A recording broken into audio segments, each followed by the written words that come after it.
人精心喂养的第4只野猪妈妈，在野外顺利产下6只小佩奇。然而，它们又能否全部存活呢？面对丽娜的出现，母猪显得格外紧张，始终躲在灌木丛观察丽娜的一举一动。几只花白相间的呆萌小佩奇刚刚睁眼开始蹒跚学步，只有保证野猪妈妈充足的营养，才有足够的奶水喂食小野猪。转身拿来一个竹篓，只有将小佩奇全部抓进竹篓，才能迫使野猪妈妈一步步跟随。这招也是屡试不爽。回到农庄后的野猪，在忙着干饭的同时，两眼始终紧盯着小野猪。母爱的伟大在这刻表现得淋漓尽致。为了让野猪安心多吃几口食物，丽娜也配合地将竹篓倾斜，让小野猪保持在母猪的视线内，引到圈内喂养会更加的安全。母猪也将享受到单独的月子猪食补充，再次的抚摸检查小佩奇的健康情况，熟悉手上味道的同时，也将增加猪倌与猪仔之间的亲密度。新邻居的到来，也让隔壁10几头小黑猪十分好奇，全都静静地透过缝隙吃瓜。先将灶台点燃烧水，成熟的南瓜富含的糖分和维生素营养，无疑是对野猪最好的营养补充。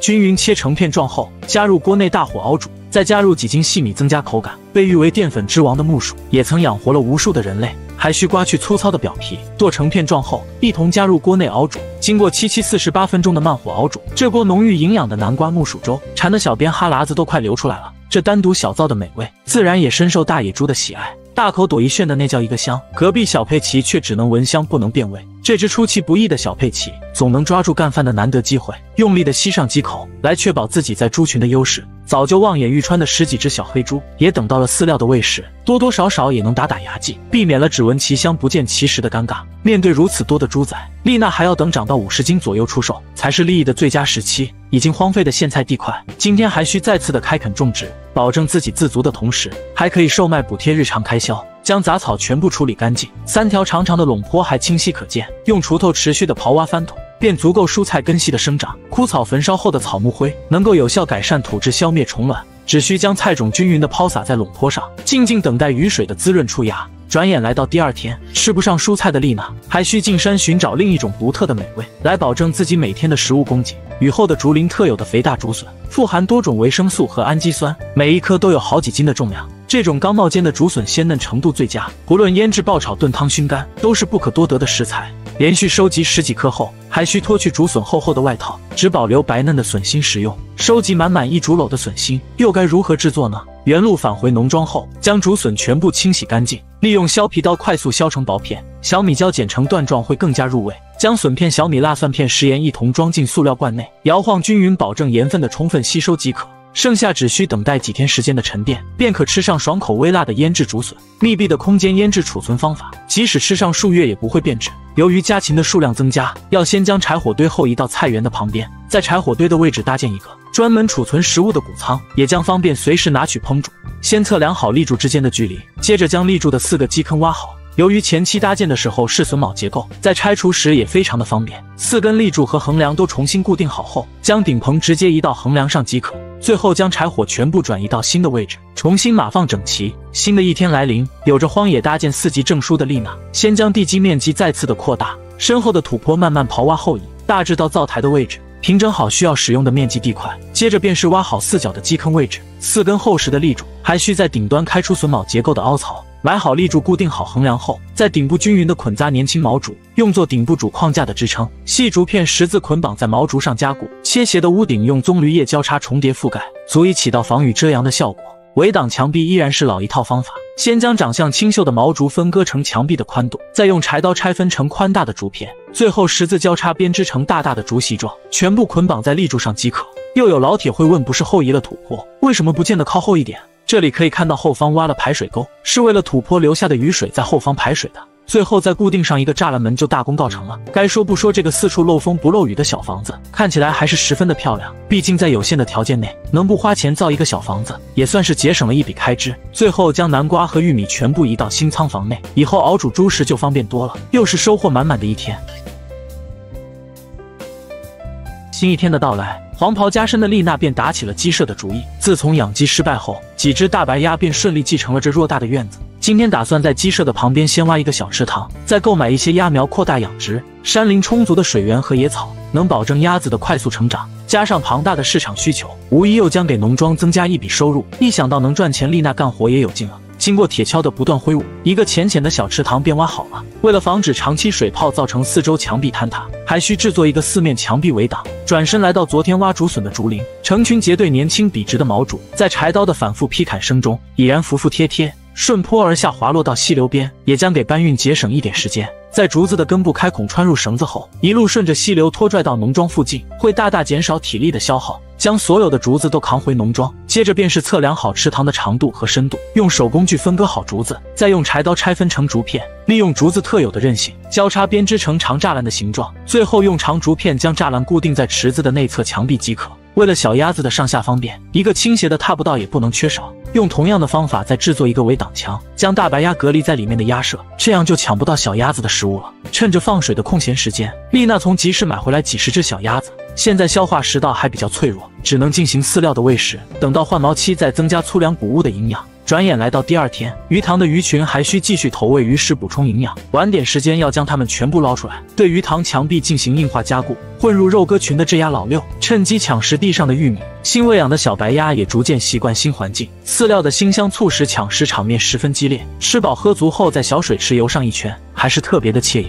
呆萌豚鼠的喂食依然是嫩草为主，偶尔换换口味会喂食红薯叶。感觉兔子家族对新鲜的嫩草并不是非常满意，抓住这难得的放风时间，趁机来场互追兔兔赛跑。没有小野猪的滋扰，十几头大野猪干饭速度提高了很多。体格强健较大的野猪则趁机宣示自己在猪群的地位，单方面打斗情况也时有发生。单独隔离的两只半大野猪，因为在猪群抢不到食物，也得到了丽娜特殊的照顾。准备出售的十几只小黑猪依然是饲料的喂食，快速的促进生长，抢食画面堪比春运现场。殊不知等待他们的命运，吃得越多越胖就会被优先售卖。喂食完所有的家禽，丽娜才能安心的离开农庄，前往半山腰的庄稼地除草。几日不见的花生秧苗排着整齐队形茁壮生长，喂养过化肥的玉米明显营养更加充足。不过今天的主要任务是稻田除草，郁郁葱葱的稻苗也预示着丰收的希望，并没有出现枯叶到温病的情况。漂浮在根系附近的水草会不断吸收抢食泥土营养，还需尽数的用手拔除，操作也是非常简单，左手扒开秧苗，右手拔草，稀疏的地方则使用双手双排。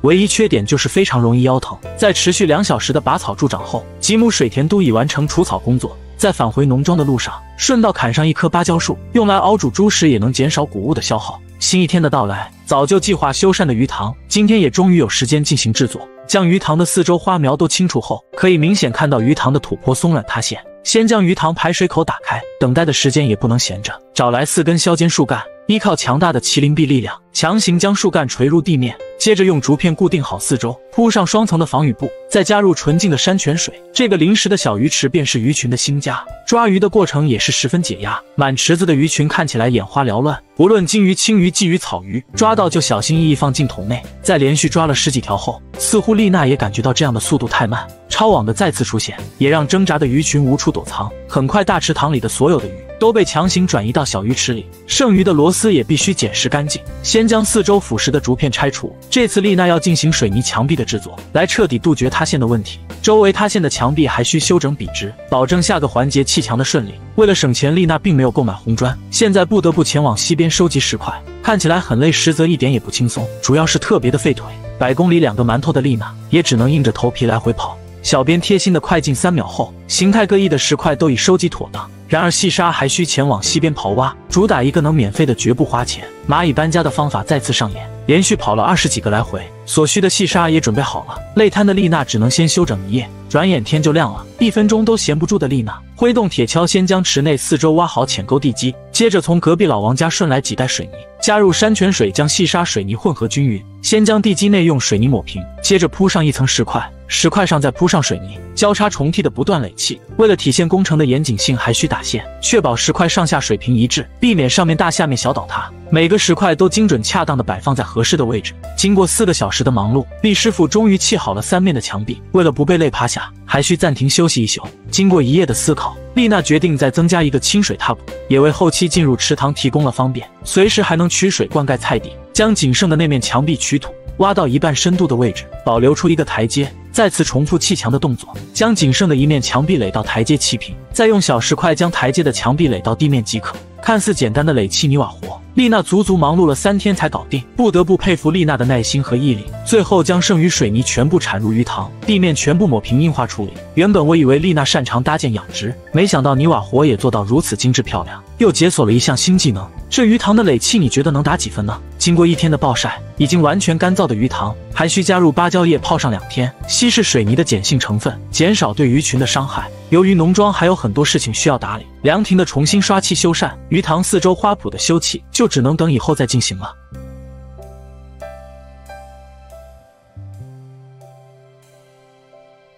人独居丛林这次下血本了，买来一车水管重新搭建水路，还邀来了妹妹搭把手。忙活半天的妹妹最后连口饭也没吃上。新一天的来临，已经满血复活的丽娜元气满满的又准备将猪舍地面硬化。由于散养的野猪数量多，每次下雨天抢食都会整个食槽周围泥泞不堪，不平整的地面也造成了食槽盛装猪食不均，直接导致了抢食打斗场面时常发生。用于野猪专门干饭的场地很快被丽娜修整得服服帖帖。在铺水泥前，还需将树干夯入地面，捆绑好隔离的铁丝网，确保施工现场的安全保护，避免野猪在水泥地面留下蹄印。然而施工材料需要用到的细沙，还要到溪流边现场刨挖，这对于丽娜来说已经轻车熟路。免费的砂石虽然搬运过程很累，一想到能改善农庄的基础建设，丽娜还是坚持不停搬运，瘦弱的身躯迸发着无限的力量。在经过10几次的往返，所需砂石已经运送到位，搬来从隔壁老王家顺来的2包水泥，先进行混凝土的初步搅拌，再加入山泉水充分混合，将砂浆铲到平整好的地块，用祖传的模板将砂浆抹平，尽量将石块向下按压，这样会比较方便表面的收光。该说不说，就这干练的动作和手法，在我们工地高低都是300起步一天，中午还必须管饭的那种。经过7七48分钟的等待，地面已经完全硬化，拆除一侧的木板围挡，就可以将食槽移到水泥地面了。拿来2桶猪食测试一下效果，一字摆开的食槽，进食场面虽然依旧激烈，但撕咬打斗的情况缓解了很多，偶尔的争抢也会被丽娜制止。如果在上面再搭建一个遮阳棚就完美了。几日不见的小白鸭已经长大了很多，惊人的食量也让饲料迅速消耗，仅剩的几只大鹅和白鸭将留在农庄继续产蛋孵化。然而新孵化的一窝溜达鸡又能否顺利长大呢？新一天的来临，芭蕉叶经过几天的泡发，稀释了鱼塘水泥的大量碱性物质，很快就能将鱼群放回鱼塘了。然而前期用竹子搭建的引水装置老化漏水，造成鱼塘的进水速度太慢。今天还需抓紧时间彻底解决农庄用水问题，也为后期菜园灌溉系统搭建做好准备。随即一个转身奔向集市，返回的路上顺便也把妹妹小云叫了过来。看样今天的工程量非同一般。丽娜先是简单介绍了一下项目规划，需要一条独立的水路，将很远的山顶纯净水源通过水管的串联直接流到鱼塘。经过5分钟的开会研究，小云表示这个小工程完全 OK。丽娜提前斥巨资在集市购买了大量的水管，此刻送货的师傅已经在赶来的路上，还需姐妹俩前去岔路口接应。丽娜扛着金箍棒便火急火燎的出发，一路翻山越岭，7拐8绕，终于来到指定路口。来早的姐妹俩也只能原地休息待命。丽娜开心地分享起生活趣事，就在2人有说有笑间，一台单缸柴油机的咆哮声打破了山林的宁静，把命运别在腰间的送货小哥缓缓到来，单手2圈半的转向更是惊呆了2姐妹。就这窄路掉头的高难度动作，奥德彪看了都得喊一声大哥。经过10分钟的完美走位，终于将车道进了死角。经过一番友好交流，还需再次的表演几百米极限挑战倒车，3人默契迅速的将6卷水管卸下。丽娜也非常感谢小哥的勇敢，小哥表示这并不是我的极限，转身回头便汗如雨下，一脚地板油迅速消失。然而2姐妹的工作才刚刚开始，先将1卷 PE 水管抬到水源地。PE 管道不仅坚固耐腐蚀，在高温的热带丛林用上10几年也是完全没问题。厚重的管壁让姐妹俩抬起来非常吃力，一路上也是磕磕绊绊才抵达山泉水源口。接着将粗的一节进水管接通水流，再将细长的水管与粗管相接，细的水管之间串联，还需组装一个直接头。看起来简单，其实一点也不难，但要拧紧还是要花费一些力气。在2姐妹的默契配合下，每一个接头都拧得滴水不漏，离农庄的距离也越来越近了。最后1卷直接扔进鱼塘，通过水流的浮动力减少放管的摩擦阻力，达到省力的效果。放完所有的水管刚刚好到鱼塘的位置，也是相当的完美。现在只要接好最后一个接头，就大功告成了。今天多亏了妹妹的帮忙，不然丽娜一个人根本无法完成。纯净的水源也保障了农庄的发展，家禽生活得更加健康，也让后期搭建一个自动化灌溉菜园，发展蔬菜种植得到实现。因为今天妹妹小云的农庄也需要随时照看，所以丽娜也并没有挽留。相互寒暄后也结束了今天的任务，也期待姐妹俩的下次相聚。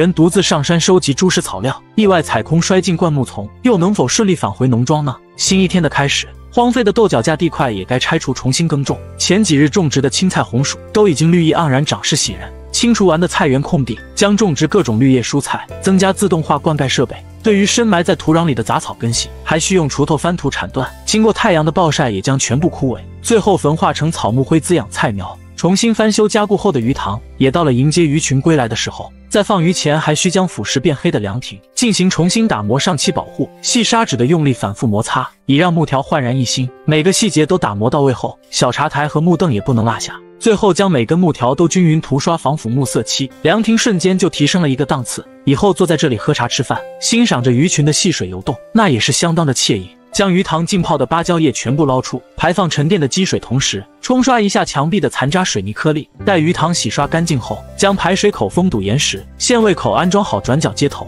当水位达到限位就会自动流出。鱼群也再次的回到清澈见底的鱼塘，无拘无束的畅游翻腾。转眼来到第二天，几十只半大的小白鸭也到了停止饲料的喂食时间，不然一顿10几斤的饲料也将大大增加了养殖成本。干燥存储的玉米还需手工研磨碎状，以缓解鸭子的消化食道压力。待羽翼丰满便可整颗的喂食。喂完的鸭子还需赶出农庄。清澈的溪涧周围资源丰富，也将提供充足的昆虫水草。难得清闲的丽娜还需前往庄稼地查看长势情况，顺道收集一些喂食野猪的嫩叶。一切看起来都是那么的悠闲惬意。漫步在山林，感叹着身边一草一木可以无拘无束、与世无争的生长。茂密的花生秧苗已经覆盖了整个地块，田埂上疯长的杂草也难逃柴刀的伺候。一人多高的玉米茎秆，再过几天也将吐穗。这一季的玉米又将喜获丰收。一株株亭亭玉立的稻苗组合成一片葱绿盎然的景象，令人心旷神怡，豁然开朗。养殖的稻田螺也明显长大了很多，个别提前吐穗的秧苗也预示着大面积杨花即将到来。定期的巡查庄稼生长情况，也能让丽娜及时规划农庄的工作。这种宽大的黄毛绒叶能有效增强野猪的脾胃，活血祛风，防止拉肚子的发生。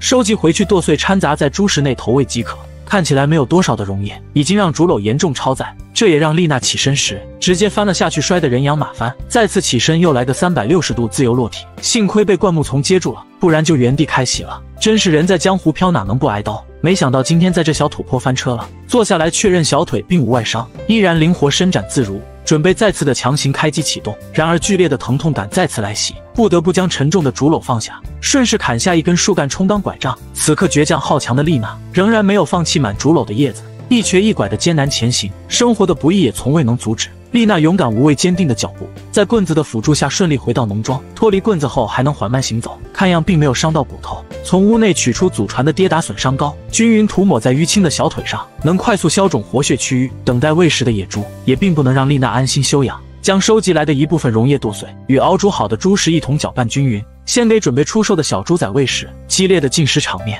也让抢不到位置的小黑猪直接跳上了猪背干饭。就这姿势，丽娜都看不下去了，强行纠正后才勉强挤到一线空间。没想到前脚刚踏出猪圈，干饭场景又完全乱套了。叠罗汉吃法也就算了，这4个蹄子都在食槽，就属实有点过分了。膘肥体壮的成年野猪就文明多了，都各自埋头大口干饭，毕竟只有吃饱才有力气干架。当然喂食的过程还需丽娜看管，个别以大欺小的情况要当场纠正制止，确保每一只都能吃到食物。看着圆滚滚肚皮，也说明今天的进食过程非常顺利。最后给鱼群也喂食一遍食料，吃不上溜达鸡的丽娜也只能指望这些水里游的来补充每天身体所需的蛋白质。又结束了平凡而不平庸的一天，也希望丽娜的腿伤尽早恢复健康。